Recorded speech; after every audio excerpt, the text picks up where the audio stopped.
Imanvi craze తొలి cinema release కాకముందే మరో బిగ్ ఛాన్స్ దక్కించుకుంటుందా?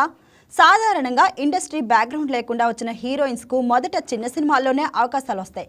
కానీ సోషల్ మీడియా ఇన్ఫ్లుయెన్సర్ అయిన ఇమాన్వికి మాత్రం ఫస్ట్ మూవీగానే పాన్ ఇండియా స్టార్ ప్రభాస్ సరసన నటించే ఛాన్స్ రావడంతో సినీ ఇండస్ట్రీ అంతా షాక్ అయింది. అసలు ఎవరీమె, ఎలా సెలెక్ట్ అయింది అనే డిస్కషన్ మొదలైంది.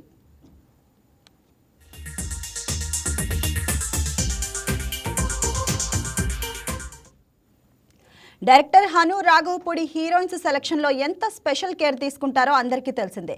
సీతారామంలో మృణాల్ ఠాకూర్ని పరిచయం చేసినట్టే ఇప్పుడు ఇమాన్విని ఫౌజీ కోసం తీసుకోవడం ఆసక్తి రేపుతుంది. ఈమె Insta presence, expressions, classical dance skills చూసి టీం ఫైనల్ చేసినట్టు టాక్ వినిపిస్తుంది. ఇంకా సినిమా రిలీజ్ కాకముందే పవన్ కళ్యాణ్, సురేందర్ రెడ్డి ప్రాజెక్టులో హీరోయిన్గా ఇమాన్వి పేరును పరిశీలిస్తున్నారన్న వార్తలు వైరల్ అవుతున్నాయి. అఫీషియల్ అనౌన్స్మెంట్ లేకపోయినా త్వరలో క్లారిటీ వచ్చే ఛాన్స్ అయితే కనిపిస్తుంది. ఒకవేళ ఫౌజీ హిట్ అయితే ఇమాన్వి క్రేజ్ నెక్స్ట్ లెవెల్కి వెళ్ళడం ఖాయం.